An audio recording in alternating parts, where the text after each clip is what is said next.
Shalom, selamat pagi saudaraku. Renungan Suara Kebenaran 26 Maret 2024 dengan tema Sengaja dan Sadar. Sering tradisi gereja disamakan dengan kekuatan Alkitab. Padahal wajah kekristenan telah berubah saudaraku. Sekarang kita harus datang kepada pemilik kebenaran itu sendiri, yaitu Bapa. Bapa yang memiliki logos, Bapa yang memiliki firman. Yesuslah manusia pertama yang menjadi bait Allah, yang karenanya dia berkata begini, "Rubuhkan bait Allah ini, aku bangunkan dalam 3 hari." Sudah saatnya Allah tidak mendiami gedung, tetapi mendiami tubuh. Dan Yesuslah manusia pertama yang didiami firman atau logos atau hikmat Allah. Sehingga Yesus memperagakan kehidupan Bapanya. Itulah sebabnya di dalam Alkitab, di dalam kitab Wahyu beberapa kali dikatakan Yesus saksi yang setia. Saksi apa saudaraku? Saksi Bapa. Yesuslah yang memancarkan kemuliaan Allah. Yang Paulus katakan, kita melihat kemuliaan Allah dalam wajah Yesus. Kalau kita kembali ke Alkitab bahwa kita juga harus menjadi tabernakel Allah, bait Allah, supaya kita memancarkan wajah Bapa. Yesus berkata begini, seperti Bapa mengutus aku mengutus kamu. Seperti aku menjadi saksi setia Bapa, sekarang aku naik ke surga. Kamu yang masih tinggal di bumi, kamu menjadi saksi Bapa menggantikan aku. Pancarkan wajah Bapa. Itu baru satu dari kebenaran yang Tuhan akan singkapkan saudaraku. Dan kita telah mewarisi liturgi dari bermacam-macam gereja yang berubah wajah di setiap masa. Tapi kita mau kembali ke Alkitab. Lagu-lagu kita harus sesuai dengan nafas Alkitab.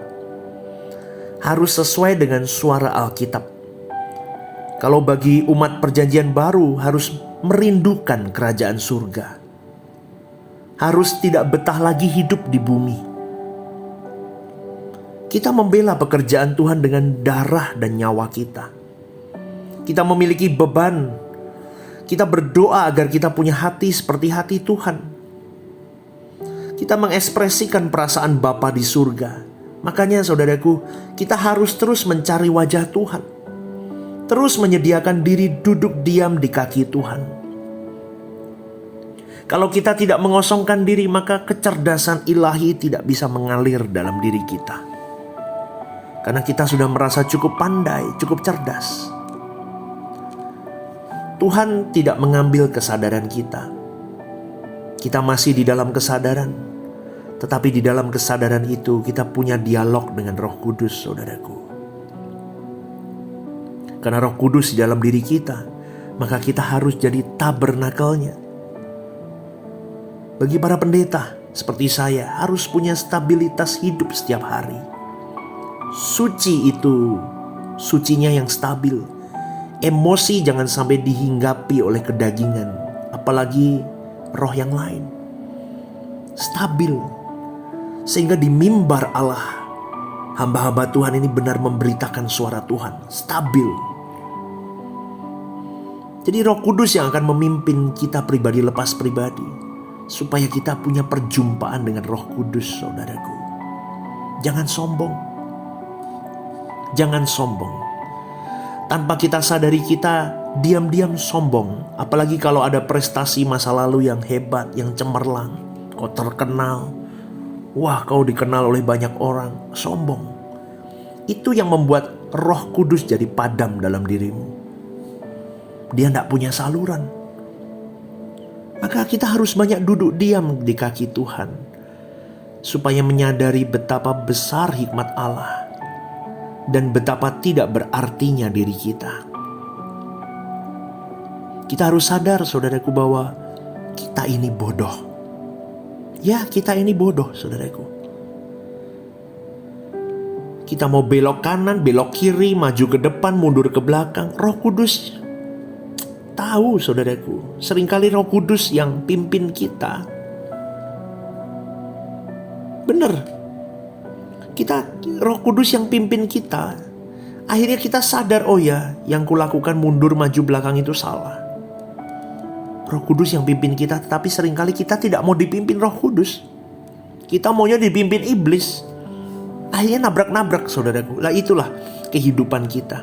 Maka harus kita akui bahwa ketika kita dipimpin oleh Roh Kudus, maka iblis tidak bisa baca manuver kita.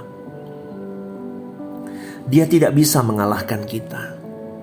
Makanya kita harus dikuasai oleh Roh Kudus, supaya hikmat Allah itu mengalir dalam hidupmu dan hidupku. Tergantung seberapa besar kita dikuasai oleh logos firman itu, oleh Allah itu sendiri. Allah memberi kita kebebasan untuk mengelola dan mengarahkan hati kita. Apakah kita mau mencintai Tuhan atau tidak? Dan kalau kita mencintai Tuhan, seberapa besar bara cinta kita kepada Tuhan? Itu tergantung kita, saudaraku. Seberapa serius kita dengan Tuhan, tergantung seberapa dalam kita memerlukan Tuhan. Bagaimana kita bisa memerlukan Tuhan kalau kita tidak mau sungguh-sungguh memahami akan kehidupan ini? Dan bagaimana kita bisa merasakan memerlukan Dia supaya kita sungguh-sungguh bisa serius dengan Dia? Tergantung seberapa besar kita mencintai Dia.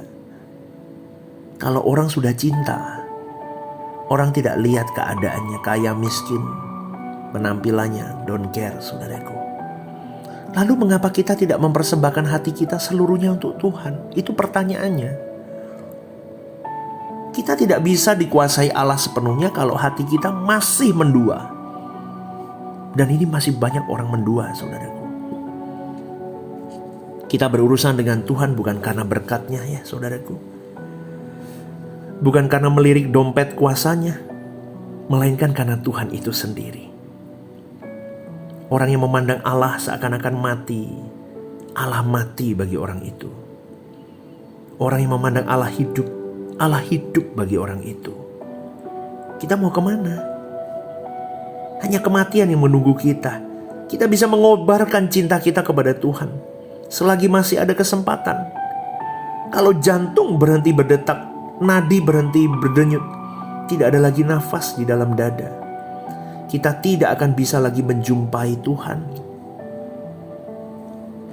Dia sangat mengingini keselamatan kekal kita, saudaraku. Bukan hanya kehadiran kita di gereja, tetapi hati ini yang kita berikan hanya kepadanya, supaya kita bisa memiliki Dia. Namun kita tidak bisa memiliki Dia kalau Dia tidak bisa memiliki hati kita. Jadi kita harus sengaja dan sadar mengarahkan dan menyerahkan hati kita untuk Tuhan. Jangan sombong ya, saudaraku. Sadarlah dan sengajakan dirimu menyerahkan, datang ke hadapan Tuhan. Ini hatiku, ini hidupku, kuserahkan untuk Engkau Allahku. Selamat pagi, saudaraku. Selamat berjuang. Tuhan memberkatimu.